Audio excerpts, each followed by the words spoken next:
سيدنا محمد.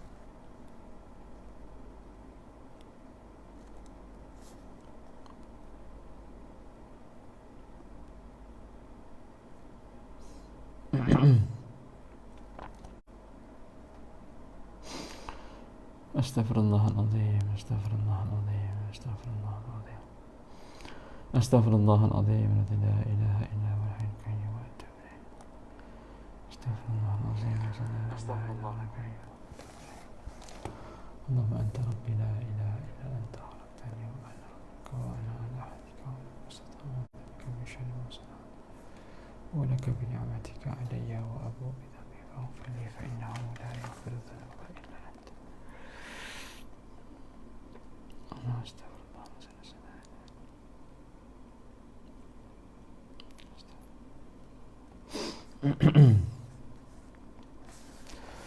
بسم الله الرحمن الرحيم. اللهم صل على سيدنا محمد.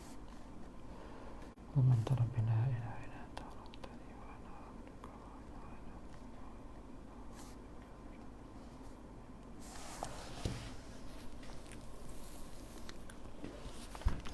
السلام عليكم ورحمة الله وبركاته. الفاتحة. أعوذ بالله من الشيطان الرجيم. بسم الله الرحمن الرحيم. الحمد لله رب العالمين الرحمن الرحيم مالك يوم الدين. إياك نعبد وإياك نستعين. اهدنا الصراط المستقيم صراط الذين أنعمت عليهم غير المغضوب عليهم ولا الضالين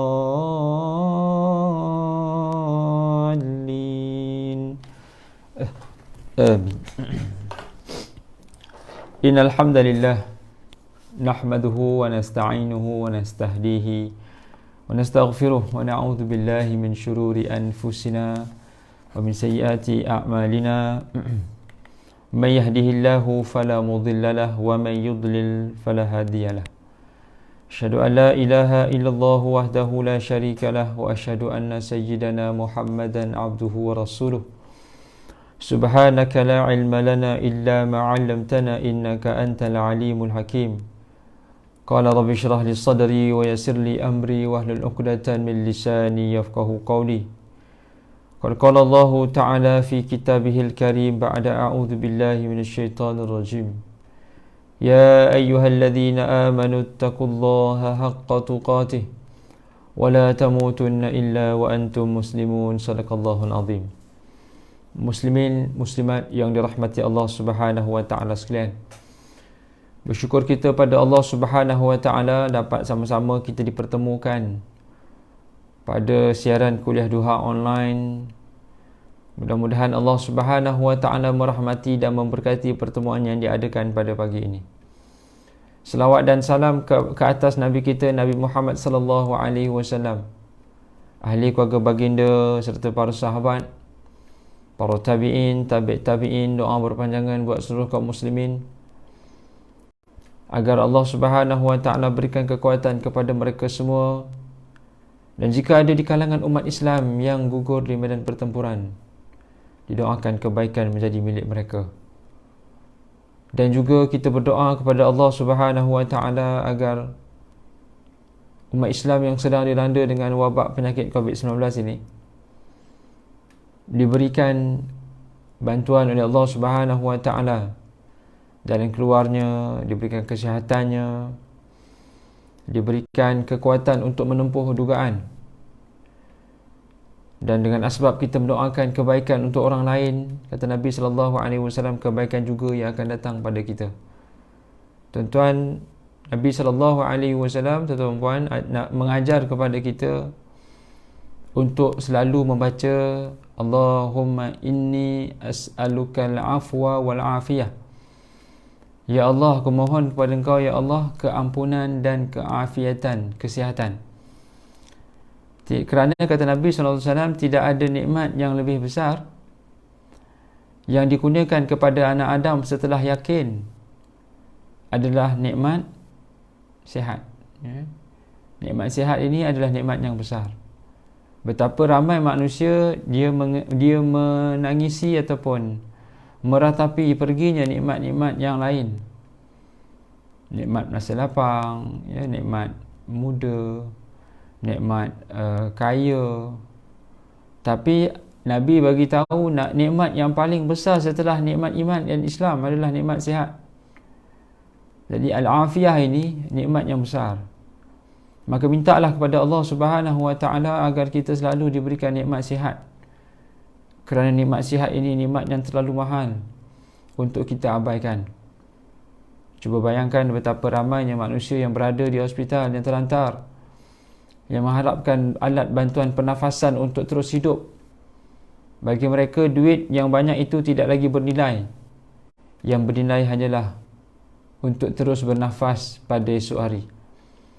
Yang mana kalau kita tengok di tanah perkuburan, ya, seringkali kita melihat bagaimana Allah Subhanahu Wa Taala berikan teguran kepada kita dengan dilihatkan kematian di hadapan kita. Mereka yang berada di tanah kubur itu, tuan-tuan perempuan sekalian, semuanya pernah memiliki satu azam ataupun pernah memiliki satu janji, iaitu aku akan beramal lebih baik pada esok hari. Namun bila kematian sampai, bagi mereka tidak ada lagi hari esok. Mereka hanya boleh meraung dan merintih pada Allah, ya Allah, tolong pulangkan aku ke dunia untuk aku tambah sikit lagi amalan. Namun tidak ada lagi masa kedua bagi mereka, kerana kematian telah pun berada, mereka telah pun mati. Yang kita ada adalah kehidupan, ya? Nikmat sihat dan kehidupan inilah yang perlu disyukuri oleh Allah, yang perlu disyukuri oleh kita semua kepada Allah Subhanahu Wa Taala. Muslimin muslimat yang dirahmati Allah Subhanahu Wa Taala, pada pagi ini kita akan bicarakan satu tajuk, iaitu teguran Allah Subhanahu Wa Taala kepada kita. Teguran ini saya petik daripada hadis ke-15 daripada kitab hadis 40, hadis kursi, hadis 40, yang mana Allah Subhanahu Wa Taala paling tidak menyeru kepada kita sebanyak 10 kali. Terima kasih pada semua yang hadir pada pagi ini, kepada Samzi daripada Brunei, Kak Azhar, terima kasih Kak Azhar, Siti Maisarah, terima kasih Sadiah Ambon, terima kasih hadir, Puan Hazliza, Zulkifli, terima kasih hadir, mudah-mudahan kita mendapat kebaikan. Kak Jujet, terima kasih hadir, Ahmad Safri, Masya Allah, terima kasih hadir. Jangan lupa tekan button like dan share. Mewakili Barisan AJK Surau, saya mengalu-alukan kedatangan tuan-tuan dan puan. Teruskan menyumbang, insya-Allah ada kebaikan di atas asbab kita menyumbang, menjadikan umur kita lebih panjang, menjadikan rezeki kita lebih murah, untuk kita dapat kebaikan di dunia dan di hari akhirat. Jangan lupa infak subuh, dan kita minta admin untuk pinkan, letakkan nombor akaun dan pinkan. Saya cuba live tadi, tapi bila saya live tu saya punya skrin ni dia jadi minimize.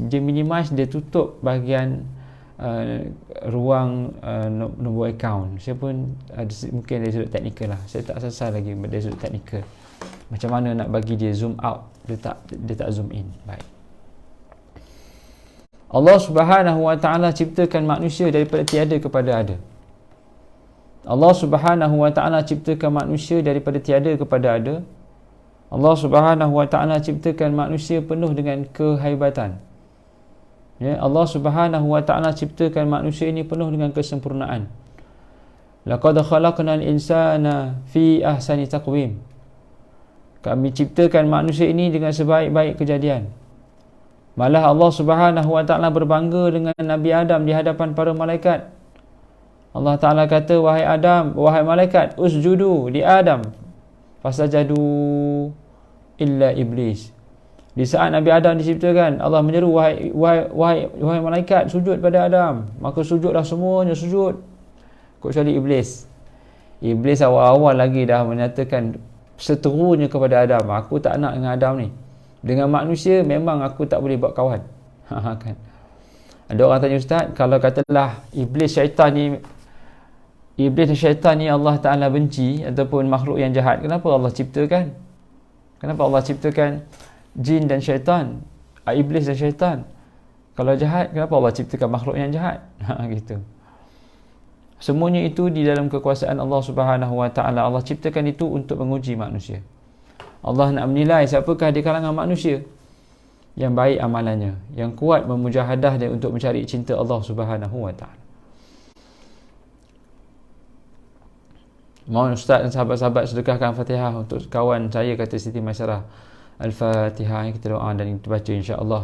Didoakan kepada arwah-arwah khususnya COVID-19 ini, ataupun semua arwah-arwah yang ada diberikan keampunan oleh Allah Subhanahu Wa Taala. Terima kasih kepada pihak surau yang telah pin sumbangan untuk tabung surau dialu-alukan. Sumbangan boleh dibuat untuk banyak aktiviti keagamaan dan juga aktiviti pembangunan. Jadi di saat Allah Ta'ala ciptakan Adam, mengutuskan Adam ke muka bumi, Allah Ta'ala turunkan beberapa kitab ya, untuk memandu manusia untuk kembali kepada Allah Subhanahu Wa Ta'ala. Pada pagi ini kita nak cerita tentang beberapa teguran Allah Ta'ala pada manusia. Yang pertama, Allah Subhanahu Wa Ta'ala berfirman dalam hadis qudsi, an Abi Dzarr Al-Ghifari radhiyallahu anhu anna Nabiy sallallahu alaihi wasallam qala fima yarwihi an rabbih azza wa jalla annahu qala ya ibadi inni harramtu zulman ala nafsi wa ja'altuhu bainakum muharraman fala tadhalamu. Pertama, wahai hamba-hambaku.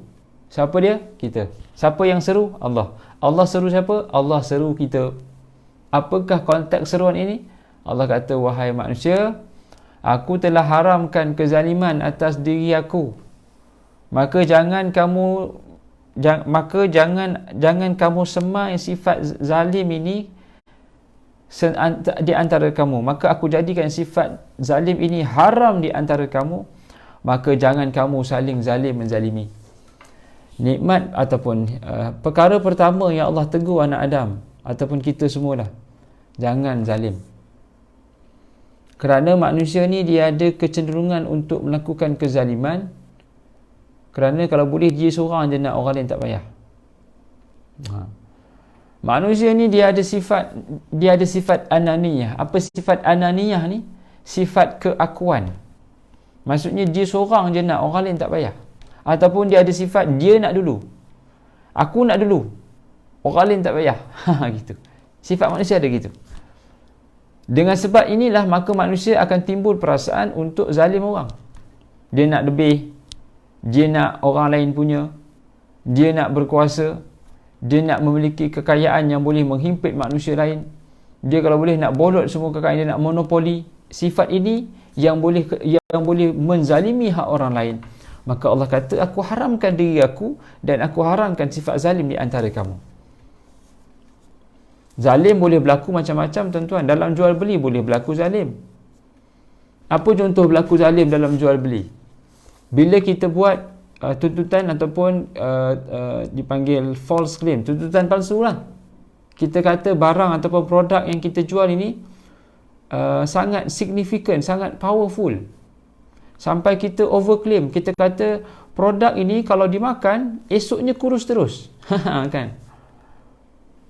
Tanpa kita terangkan apa dia punya kesan, apa dia proses dan seakatan dengannya. Bila kita nak melariskan produk, kita ada kecenderungan untuk berlaku zalim dalam jual beli. Berlaku zalim dalam agihan dalam membayar hutang. Kita sewa rumah orang. Kita ada bil elektrik, bil air. Kita ada cukai, kita ada zakat. Kita bayar hak orang. Kita ada kecenderungan untuk lambat bayar. Kalau kita sewa rumah dan lambat bayar, secara asasnya kita terikat dengan akad yang pertama, iaitu akad kita dengan tuan rumah. Kita nak bayar 1 hari bulan. Tapi apa yang berlaku, kita bayar 3 hari bulan. Kalau tuan rumah redha, maka okey. Tapi kalau tuan rumah tak redha, kita delay. Penangguhan ini satu kezaliman. Berlaku tak dalam masyarakat? Berlaku. Kita jual buah durian, kita kata, encik belilah buah durian ni. Buah durian ini manis, kan? Murah dan manis. Pembeli beli. Dia pun tanya, mana awak tahu manis? Saya tahulah durian memanglah manis. Kan? Saya beli mangka. Mangka ni dalam bahasa Perak ni kira durian mangka lah, tak boleh nak buka. Saya baru tahu kaedah nak buka durian ni, dia tak boleh buka dengan pisau. Dia kena buka dengan chopstick. Ada orang bagi tahu saya, ustaz, ambil chopstick yang tajam sikit lah chopstick. Lepas tu cucuk dekat dia punya tengah tu. Dia punya bintang tu, cucuk dengan chopstick. Tak perlu pakai yang tajam-tajam, cucuk pakai chopstick. Lepas cucuk chopstick tu, cucuk ke dalam, nanti lepas tu kita gerak-gerakkan ikut bunga dia. Gerakkan ikut bunga dia. Nanti dia terbuka sendiri. Oh, baru saya tahu buka durian dengan chopstick. Kalau pakai kapak dah, pakai pisau tu dia susah, pasal kita nak cari tu kadang-kadang tak jumpa bunga dia. Tapi kalau pakai chopstick, cucuk tengah tu, automatically dia boleh kembang sendiri. Itu teknikal lah. Itu pagi ni kita bagi sanad pecahkan durian pula. Tapi sanad tu kepada saya je lah. Kan? Baik. Dalam jual beli, kita ada kecenderungan untuk menipu dan menzalimi. Dalam bayar hutang, dalam membuat penilaian, dalam membuat sesuatu hukuman. Gerakan ikut pangsa dan itu guna chopstick. Betul, pangsa, betul. Dalam menjaga anak yatim, dalam membuat kutipan, kita buat kutipan untuk anak yatim, kita ambil 20%. Kan jadi isu bagaimana ada NGO yang mengambil keuntungan. Boleh tidak NGO mengambil untung ataupun mengambil kos-kos sedikit untuk menganjurkan, untuk membuat untuk kos penyelenggaraan. Dia buka satu tabung, orang bagi RM100, dia ambil RM10 masuk poket dia. Masuk poket ni adalah untuk apa? Untuk kos penyelenggaraan. Boleh tak boleh? Boleh, dengan syarat dia kena maklumkan pada orang yang masuk, yang berderma tu, encik, saya ambil RM10 ya, daripada RM100 ni untuk kos penyelenggaraan. Maka itu tak zalim. Tapi kalau orang tu masukkan RM100, lepas tu dia tak bagi tahu pada orang yang menderma tu dia ambil RM10, maka orang yang menjaga tabung ini berlaku zalim dekat siapa? Dekat anak yatim, bukan dekat orang yang membeli tu, bukan orang yang bagi tu. Sebab dia dah pun ambil duit hak anak yatim, yang patutnya tuan tu bagi, saya bagi awak RM100, bagi anak yatim. Kita pun bagi anak yatim RM90, RM10 kita ambil. Kita ambil hak siapa? Ambil hak anak yatim. Tapi kita bagi tahu dekat orang ni, encik bagi RM100, boleh tak saya nak ambil RM10 untuk kos penyelenggaraan? Boleh. Jadi maksudnya orang yang bagi kita ni apa dia? Orang yang bagi kita duit RM100 ni, dia dah tahu dah RM10 untuk orang yang menguruskan tabung. Jadi yang akan sampai RM90 pada anak yatim. Ada tak hak anak yatim? Tak ada. Dengar tak?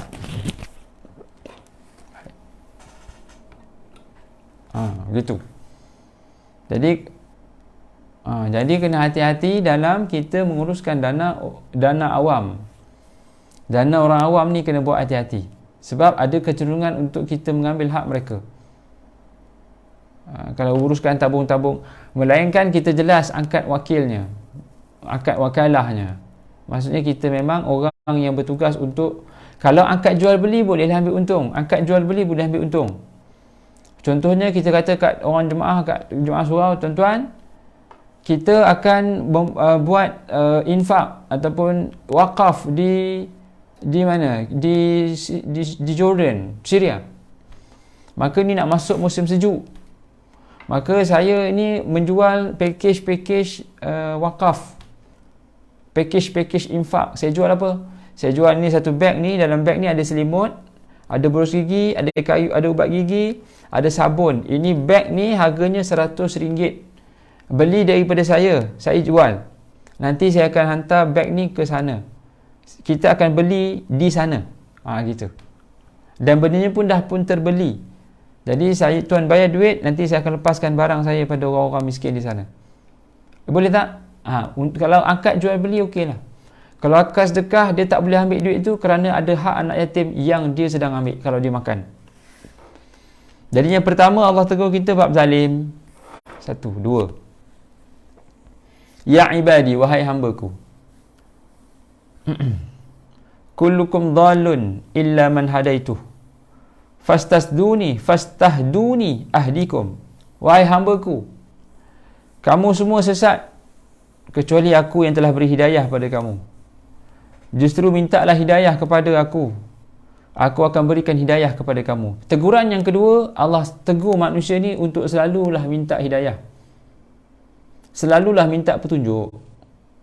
Kadang-kadang kita rasa kita ni dah cukup otai untuk menguruskan kehidupan kita. Ini masalah. Otai pula dah. Kita ni dah cukup pakar untuk uruskan urusan dunia kita. Sampai tak perlukan nasihat daripada Allah Ta'ala, sampai tak perlukan nasihat daripada manusia. Ada manusia yang begitu. Dia kata, Ustaz, I manage my own fate, katanya. Ustaz, aku uruskan masa depanku, ya Ustaz. Sampai begitu sekali katanya, ya.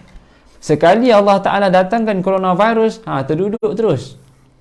Mana 30 tahun punya perancangan? Mana tahun-tahun yang kita panggil tahun-tahun ya, kan kita panggil dulu wawasan 2020 kan. Wawasan 2020 kan. Satu pandangan. Itu antara imajinasi kita. Siapa nak jangka tahun 2020 kita akan duduk di rumah, tak keluar-keluar rumah. Kita jangkakan tahun 2020 ada kapal terbang, ada kereta terbang, macam cerita Back to the Future yang berlakon oleh Michael J. Fox. Ingat lagi cerita tu. Kan, Back to the Future, tapi dia pergi depan. Kan, dia tengok skateboard terbang. Kita tak ada lagi skateboard terbang lah. Kita nampaklah orang berjalan naik benda yang macam boleh terbang tu, tapi dia ada tayar lah. Sebab urusan masa depan itu urusan Allah Ta'ala. Kadang-kadang kita rasa kita boleh kawal urusan dunia kita di dalam tangan kita. Kita lupa kita ambil hak Allah Ta'ala. Bila datangnya coronavirus ini, Allah bagi pengenalan. Assalamualaikum, wahai manusia.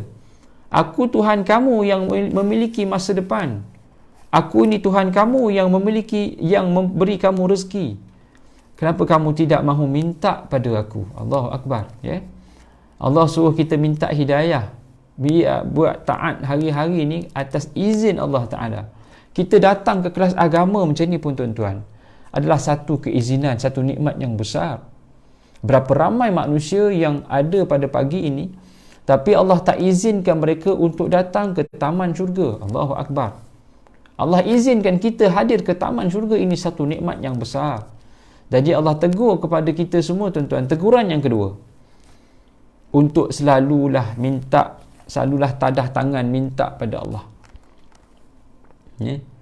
Kita kena selalu minta pada Allah Subhanahu Wa Ta'ala. Jangan dicabut nikmat hidayah ni. Ya? Nabi SAW pun setiap malam minta hidayah, minta Allah tunjuk jalan yang lurus. Antara solat yang Nabi tak pernah tinggal, antara solat yang Nabi selalu buat adalah apa dia? Solat yang selalu Nabi buat apa dia? Solat istikharah. Nabi SAW selalu minta pada Allah Ta'ala agar diberikan, ya Allah berikan aku jalan. Mana aku nak pergi? Aku nak pergi kanan ke nak pergi kiri? Nak solat duha ke nak pergi perang? Nak pergi perang di luar Badar ke ataupun di dalam perang Uhud ke di medan di dalam Madinah? Nabi SAW hari-hari solat istikharah. Ada amalan yang Nabi suka buat hari-hari. Solat sunat witir, solat sunat duha, solat sunat rawatib qabliyah ba'diyah, solat sunat istikharah. Ini solat-solat yang selalu kita buat. Minta pada Allah Subhanahu Wa Ta'ala. Kadang-kadang itu yang gagal. Allah tegur kita. Kita rasa kita boleh manage kehidupan dunia tanpa minta daripada Allah Ta'ala. Ya ibadi, wahai hamba-hambaku, kullukum dhalun, kamu semua sesat kecuali aku yang beri hidayah pada kamu. Teguran yang kedua, Allah tegur kita, kamu ni sesat, aku yang bagi hidayah, minta selalu pada aku. 3, kullukum ja'i'un ila man at'amtuhu fastat'imuni ut'imkum.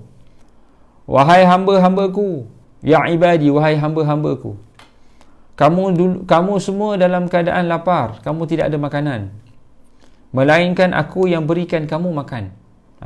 Justru mintalah makanan daripada aku akan memberi kamu makanan. Allah suruh kita minta makanan daripada dia. Kita minta makanan daripada makhluk, tak? Kita minta sumber rezeki daripada makhluk. Kita bergantung harap rezeki kita daripada makhluk.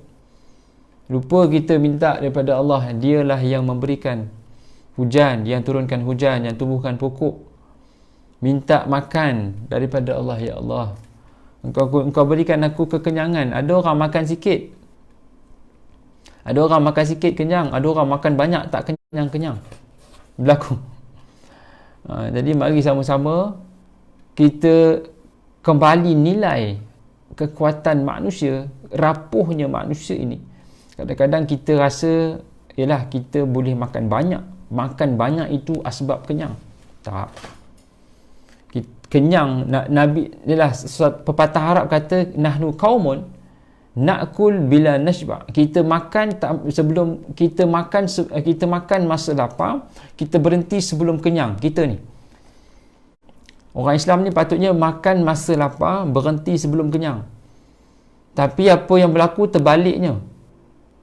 Kita makan sampai penuh perut. Ini benda yang perlu kita perhatikan. Allah tegur kita. Kenyang ni Allah yang bagi. Ada orang makan sikit, kenyangnya banyak. Kalau kita makan dalam dulang berjamaah ni, kenyang, barakahnya ada. Sebab tu makan kena berjamaah. Ya, alhamdulillah, walau tak kerja tapi masih ada makanan untuk dimakan. Itu nikmat, ya Allah. Betul Siti Maisalah. Terima kasih tegur, bagi sedikit teguran pada kita. Kita rasa kita banyak nikmat hilang, tapi kalau kita ada makanan atas meja, itu nikmat yang besar. Berapa ramai orang di Afrika yang tak ada makanan, yang kais pagi makan pagi. Di Afrika mereka buat cookies daripada lumpur. Allahu Akbar. Kita kuih raya tak habis lagi. Allahu Akbar. Kuih raya yang baru ni, bukan baru ni, kuih raya Aidilfitri. Allahu Akbar. Petang ni jangan lupa Ustaz Roslan petang ni bersiaran. Dan pagi esok kata admin Ustaz Ismail Faris. Masya Allah, pukul 8 malam bersama Ustaz Zuramli. Masya Allah, tahniah surau menganjurkan kuliah-kuliah yang hebat-hebat. Kalau kita rasa nikmat masih lagi ada atas meja, syukurlah pada Allah Ta'ala. Nikmat makanan. Ya. Kalau jadi imam lagi banyaklah nikmatnya. Saya musim-musim korban ni, orang tak ada nak korban, tapi saya dapatlah 3 beg korban tu. 3 daging korban. Saya pun dah pening dah, mana nak hantar. Penyudahannya saya hantar kat abang saya satu, abang saya tak dapat. Saya bagi dia satu, lepas tu saya sedekahkan saya bagilah kepada orang-orang yang memerlukan. Saya dapat daging korban banyak. Dulu sebelum COVID-19, mana surau yang pergi ceramah, semua bagi daging korban. Kalau sehari ada 30 kuliah, 30 daging korban dapat. 30 kg. Allahu Akbar. Tak tahu nak letak mana. Penyudahnya apa saya buat? Penyudahnya 30 kg ni, saya akan potong kecil-kecil. Macam potong daging salai tu, potong, masuk dalam beg, dalam 300-400 gram. Saya akan asingkan balik dalam 300 gram. Lepas tu saya akan pergi rumah orang susah, saya bagi. Tapi dah musim COVID ni, tak tahulah, kesian diorang pun tak dapat. Diorang bukan nak daging, diorang nak beras. Ya, kita bagi balik. Saya ni bukan jadi makan banyak sangat pun, saya ni makan sikit je. Tapi kalau kena makanan tu, kalau dapat tempoyak, ya Allahu Akbar.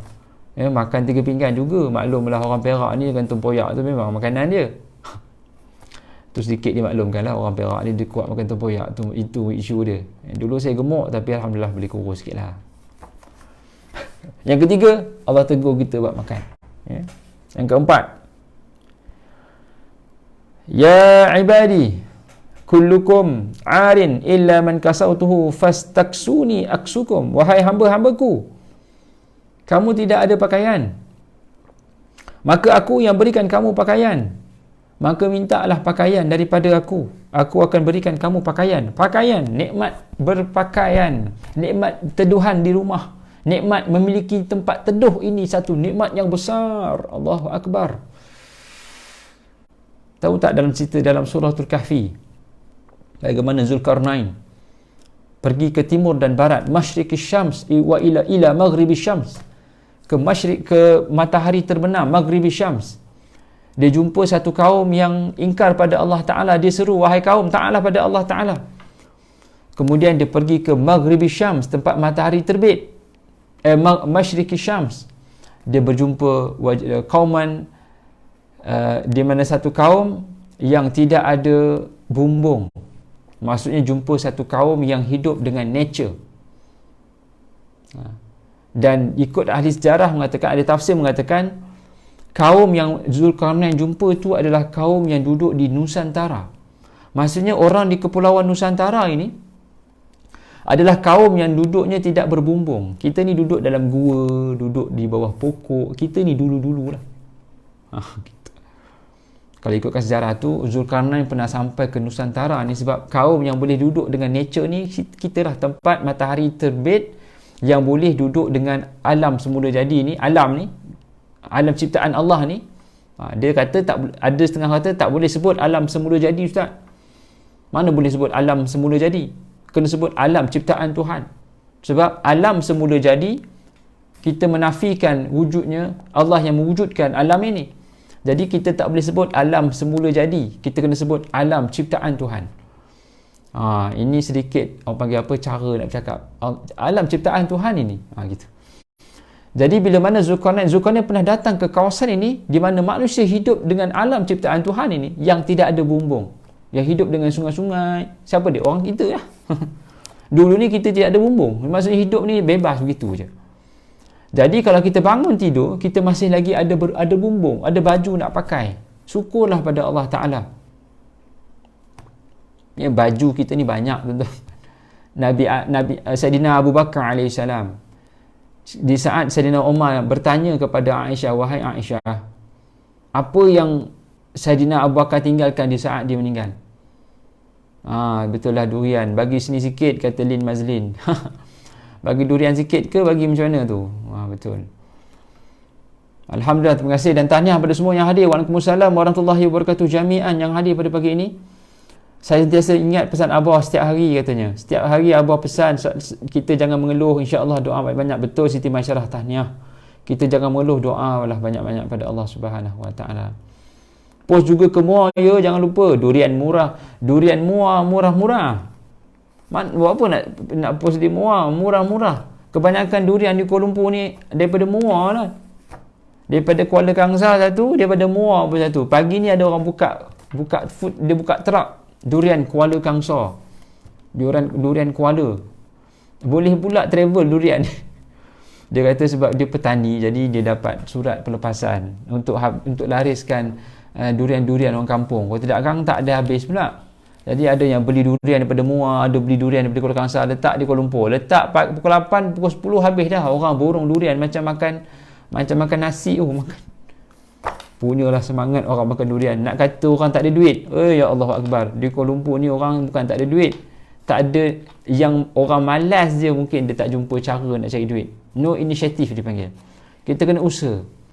Kan Nabi sebut, na'udzubika minal ajzi wal kasal. Ya Allah, aku minta lindung daripada kamu ya Allah, daripada sifat lemah dan bermalas-malasan. Orang yang malas je mungkin tak jumpa cara cari rezeki. Orang yang rezeki Allah tu banyak. Sebab rezeki kita semuanya dah ada. Rezeki kita semuanya Allah dah tentukan. Kita keluar rumah tu untuk bekerja, Allah tentukan dah rezeki kita. Jadi minta pakaian pada Allah Ta'ala. Nabi Adam, Umar tanya pada Aisyah, apa yang bapa kau tinggalkan di saat dia mati? Aisyah kata, bapa aku tinggalkan 2 benda je. I tak makan doyan, kata. 2 benda je. Betul tu. Tahniah orang yang tak makan durian. Dia terlepas salah satu dugaan hidup dunia lah. Ataupun takziah juga, pasal hilang nikmat dunia. Dia boleh tahniah satu hal, takziah pun satu hal. Takziah pasal nikmat tu makan durian, tapi dia tak makan durian. Kita juga tahniah lah pasal jimat sikit poket tu. Kalau tidak, koyak juga poket nak kena beli durian. Tahniah kat Puan Ju Jack katanya. Gitu. Baik.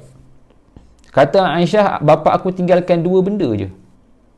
Pertama, bapa aku tinggalkan seekor binatang yang digunakan untuk bekerja. Yang kedua, bapa aku tinggalkan sehelai baju, sepasang baju yang dipakai masa mati. Maksudnya tak ada baju lain dah. Lagi nak mati, lagi tak ada baju. Kita lagi nak mati, lagi berlambak baju dalam gerobok yang tak diguna-gunakan tu. Yalah, baju nak pergi jogging satu, baju nak pergi ke sawah satu, baju nak toreh getah satu, baju nak pergi orang kahwin satu, baju nak pergi pejabat satu. Bukan satu.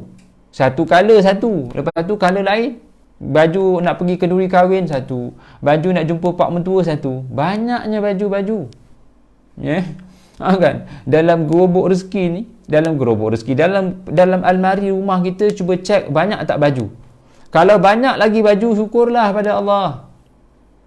Alah ustaz, saya bukan nak baju lama, saya nak baju baru. Kita stres bukan sebab kita tak ada nikmat. Kita stres pasal kita tak boleh nak maintain lifestyle.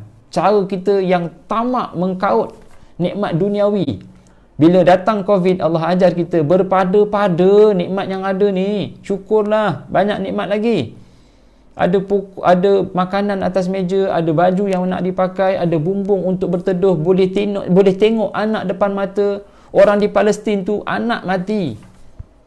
Tidur malam, pagi esok anak dah tak ada. Bom jatuh atas rumah. Syukurlah pada Allah Ta'ala. La in syakartum la azidannakum. Kalau kita syukur, Allah tambah nikmat. Allahu Akbar. Mana nak humban baju ni katanya. Ni tengah dengar kuliah pun ada ustaz, saya dengar kuliah sambil lipat baju. Banyak no baju. Kan?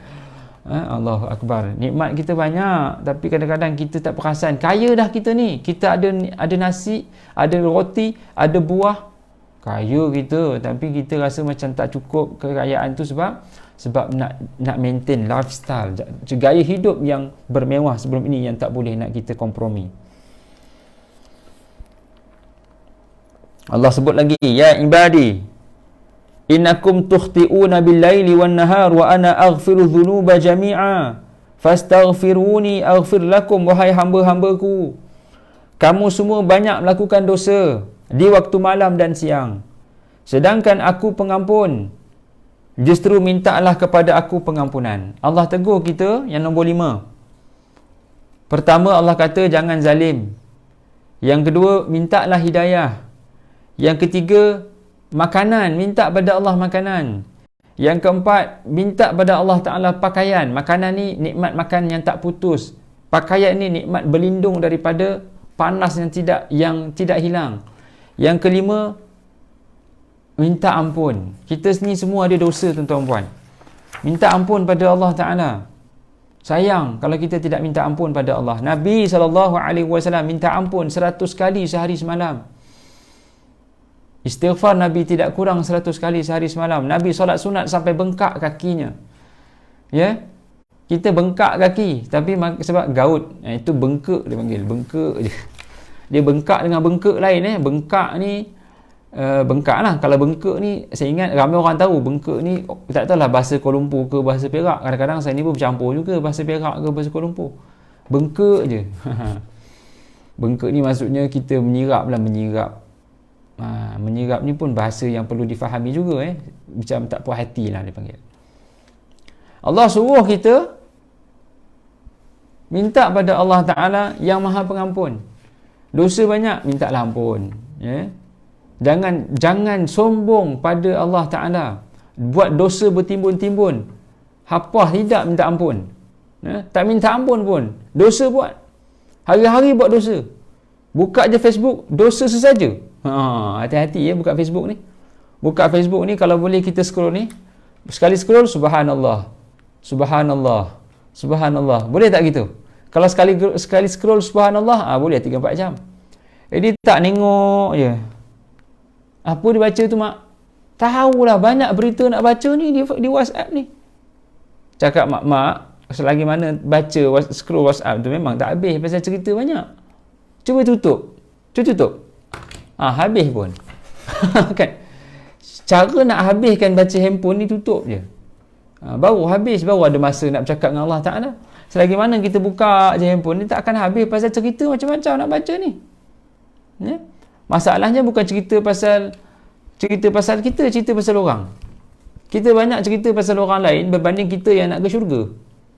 Alhamdulillah, buka FB untuk kuliah je, masya-Allah. Tahniah pada Puan Hasnizah. Kebanyakan kita ni jadi stres pasal kita cerita pasal orang. Kita tak cerita pasal diri sendiri. Kita seronok cerita pasal orang.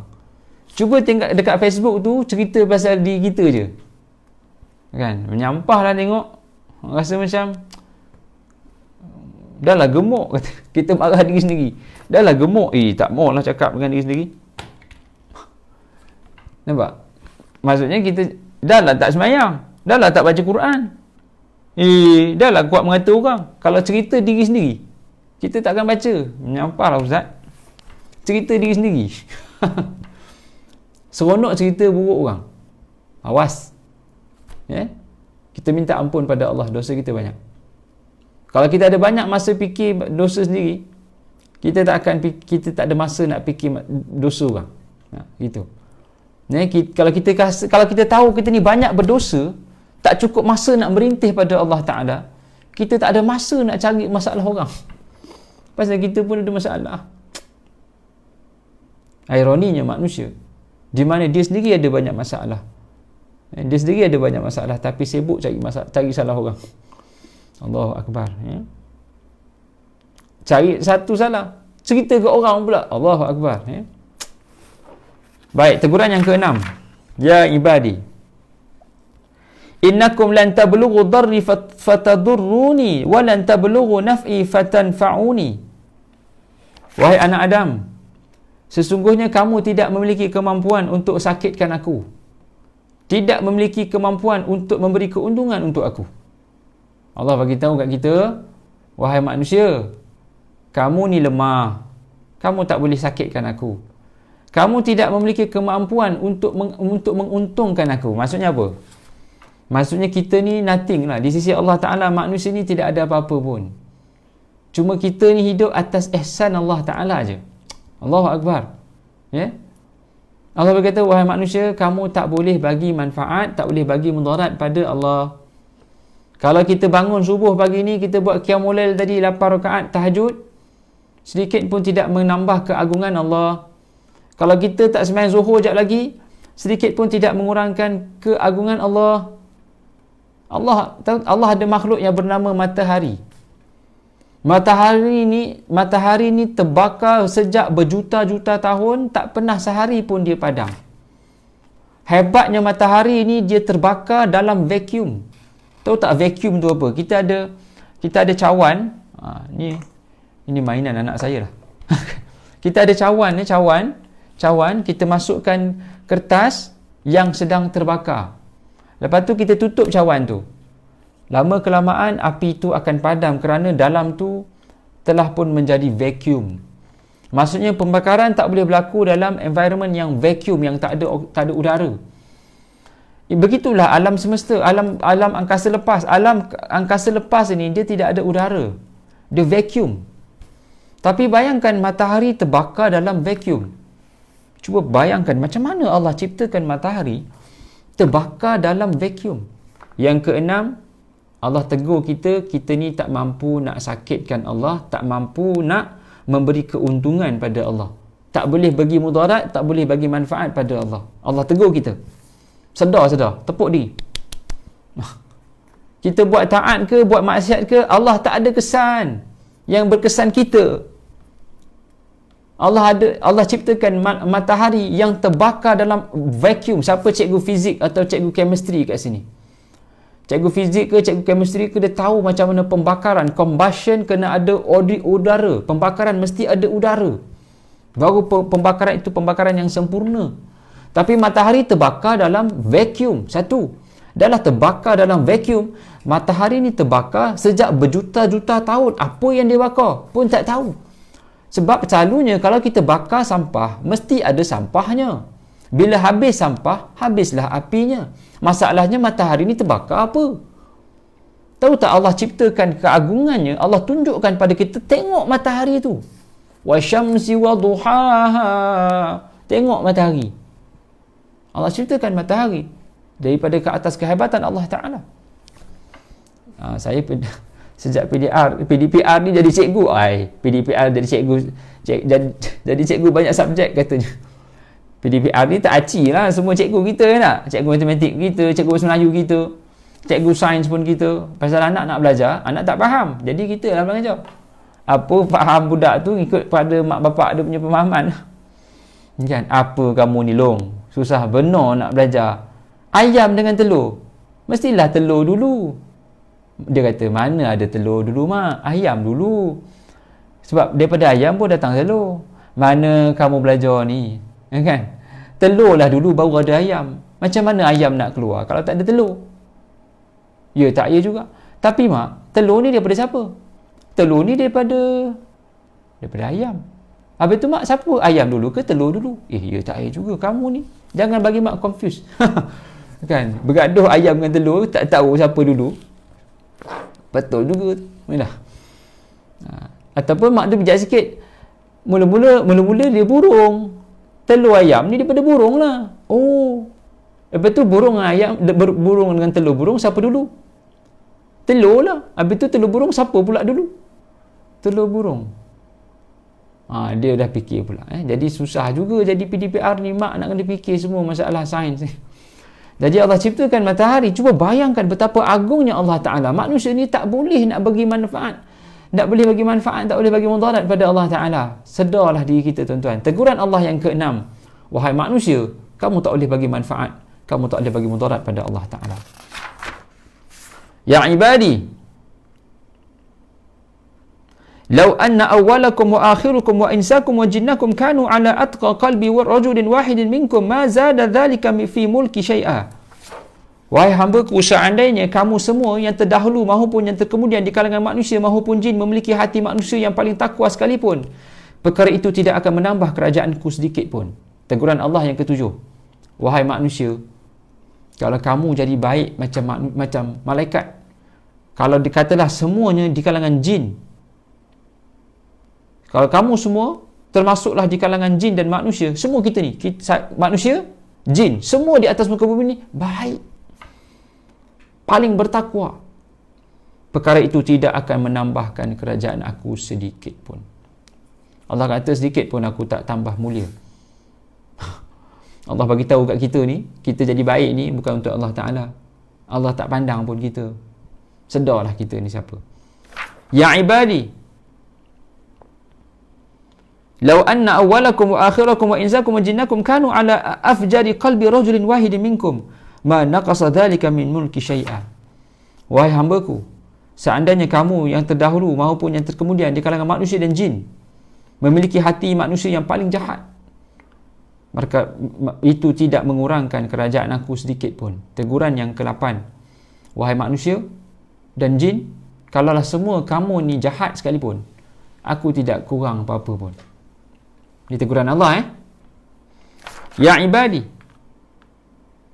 Lau anna awwalakum wa akhirakum wa insakum wa jinnakum qamu fi sa'idin wahidin fasa'aluni fa'ataitu kulla wahidin mas'alatahu ma naqasa dhalika mimma indi illa kama yankusul mikhyat idza udkhila al-bahr.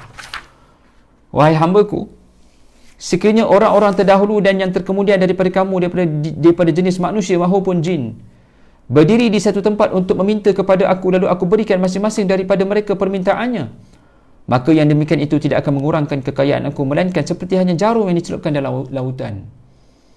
Yang ke-9, teguran Allah pada kita. Kalau manusia dan jin berhimpun di satu tempat, minta pada Allah, dan Allah kabulkan semua permintaan jin dan manusia yang meminta di satu tempat ni tadi, Allah bagi tahu sedikit pun tidak mengurangkan kerajaan Aku, tidak mengurangkan kekayaan Aku, bahkan sekadar mencelupkan jarum dalam lautan. Allahu Akbar. Kayanya Allah Subhanahu Wa Ta'ala. Terima kasih Boy Kak hadir pada pagi ini. Kayanya Allah. Terima kasih pada Puan Siti Haslina hadir pada pagi ini. Kayanya Allah Ta'ala. Allah beritahu ke kita, kalau semua manusia dan jin minta pada Allah, dan Allah kabulkan semua permintaan jin dan manusia ini, sedikit pun tidak mengurangkan kerajaan Allah, bahkan hanyalah sekadar mencelupkan jarum di dalam lautan. Allah bagi terus analogi. Ambil jarum sekarang, bubuh dalam laut, terkesan tak pada laut tu dengan jarum tu? Tidak. Maksudnya, masuklah jarum tu, tambah tak isi pada tak? Berkurang tak? Macam nothing lah. Jatuhkan jarum dalam laut ni apa dia? Tak ada apa-apa lah. Allah bagi nikmat pada manusia ni, kamu nak semua, Aku boleh bagi. Tapi Allah nak taat je. Allah nak tengok siapakah layak, siapakah manusia yang layak untuk mendapat redha dan sayang Allah.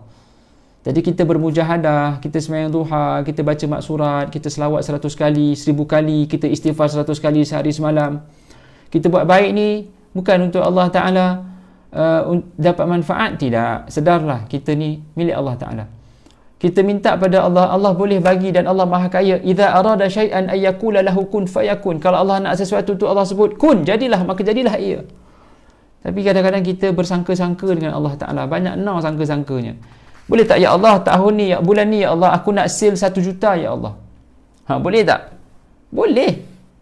Kita tak minta pun sale. Ya Allah, aku minta pada kau keampunan, tapi bab meniaga ni ya Allah, aku tahulah nak buat.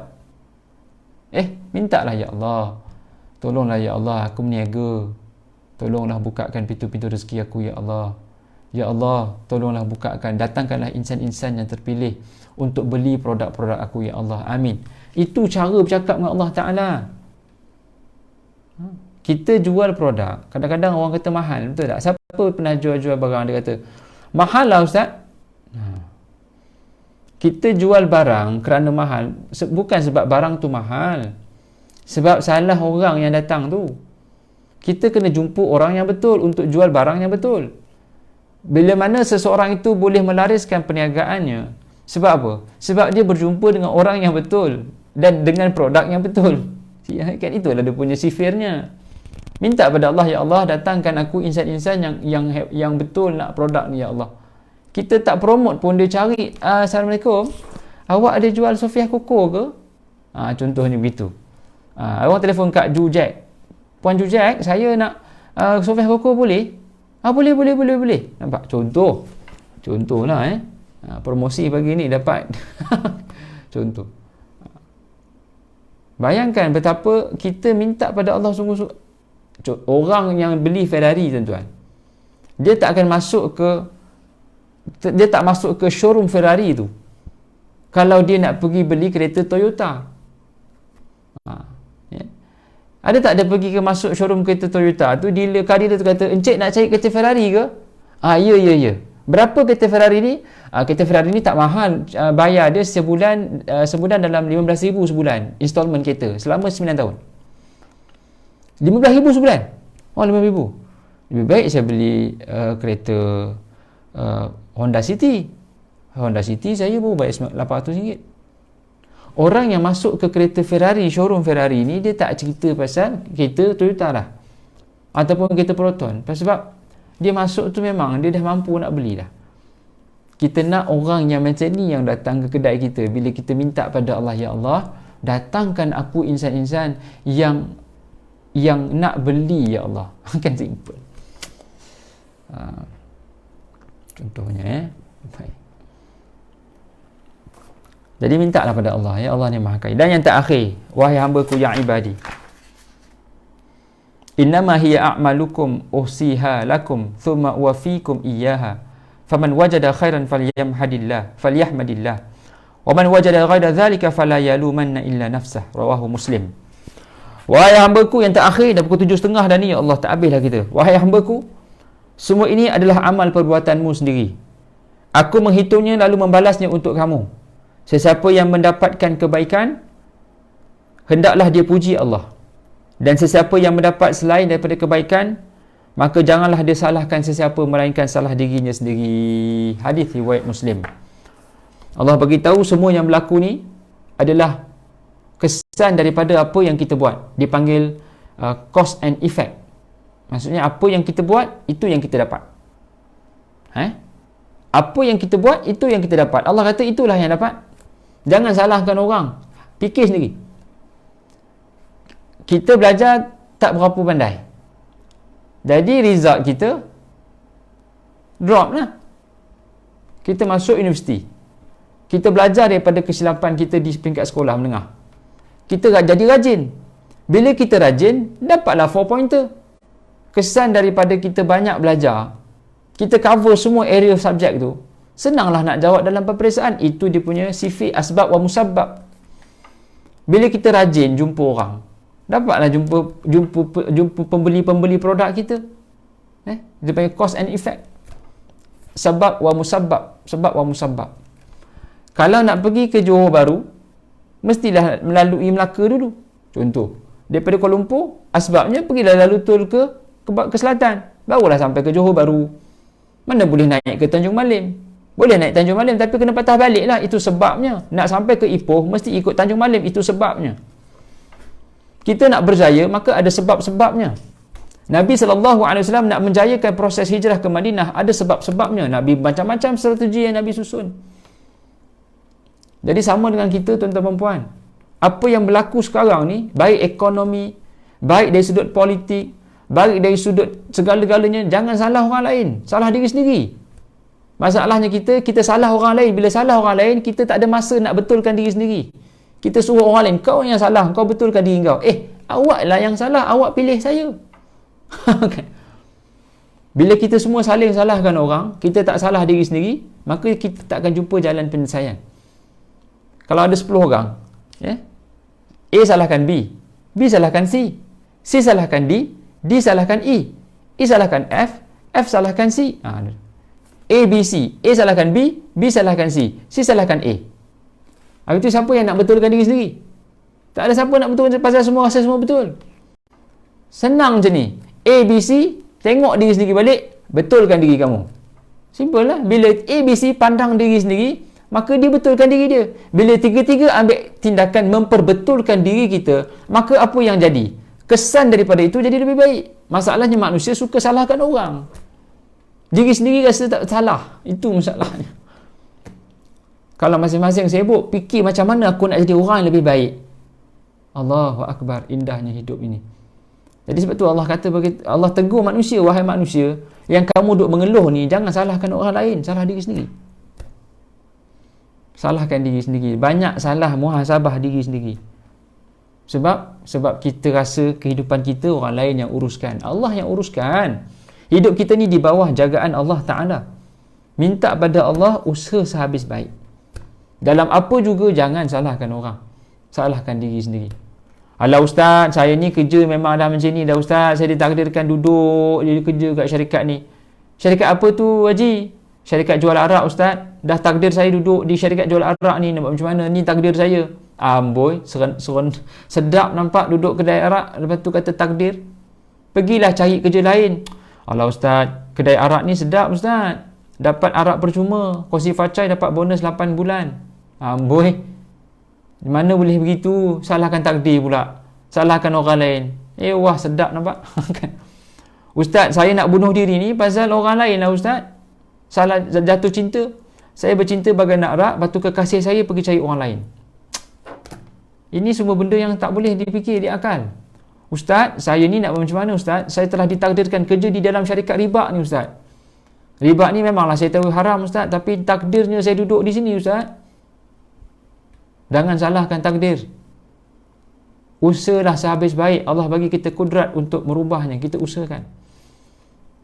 Tuan-tuan dan puan, maka itulah 10 teguran Allah Ta'ala pada kita. Kalau kita mengambil serius teguran ini, maka kita akan jadi insan yang terbaik di sisi Allah Subhanahu Wa Ta'ala. Tapi kalau kita tak pandang serius, Allah kata minta ampun, Allah kata jangan zalim, Allah kata minta makanan daripada aku, minta tempat teduhan, pakaian daripada aku. Wahai manusia, kamu tak boleh bagi manfaat, kamu tak boleh bagi mudarat pada Allah Ta'ala. Kalau kita faham hadis ini, pandang teguran Allah Ta'ala dengan pandang yang betul-betul ikhlas, kita akan jadi insan yang terbaik di sisi Allah Subhanahu Wa Ta'ala. Jadi tuan-tuan dan puan, mewakili barisan AJK Surau, saya mengalu-alukan kedatangan tuan-tuan dan puan, dan mewakili surau Surau An-Nur Fasa 3A Seremban Selatan, mengalu-alukan kedatangan tuan-tuan dan puan ke page surau. Dan jangan lupa tekan button like dan share, kongsikan sebanyak mungkin. Dan sebarang infak boleh disalurkan kepada Bank Islam 0501 2010 053038 Bank Islam. Sumbangan boleh disalurkan untuk membuat beberapa aktiviti-aktiviti pengimarahan, antaranya pembangunan surau, penajaan aircon, dan juga penajaan kuliah-kuliah agama seumpama ini. Kita jadikan ini sebagai satu hub ataupun tempat untuk menjadikan orang ramai datang mendapat manfaat kuliah-kuliah agamanya. Dan jangan lupa Ustaz Roslan dan Ustaz Izmir Faris malam ni dan esok pagi kita meriahkan di laman Facebook Surau An-Nur 3A Bandar Seremban Selatan dengan kuliah-kuliah agama insya-Allah. Aqulu madza tasma'un. Aqulu qawli hadza wa astaghfirullahal azim li wa lakum. Wassalamualaikum warahmatullahi wabarakatuh. Kita tangguh pertemuan dengan tasbih kafarah dan salatul asr. Subhanakallahumma wa bihamdika asyhadu an la ilaha illa anta astaghfiruka wa atubu ilaik. Bismillahirrahmanirrahim. Wal asri Innal insana lafi khusr illa alladhina amanu wa amilus solihat wa tawassaw bil haqqi wa tawassaw bis sabr. Wassalamualaikum warahmatullahi wabarakatuh. Terima kasih semua yang hadir. Didoakan kebahagiaan berpanjangan milik kita semua insya-Allah. Jumpa lagi. Assalamualaikum.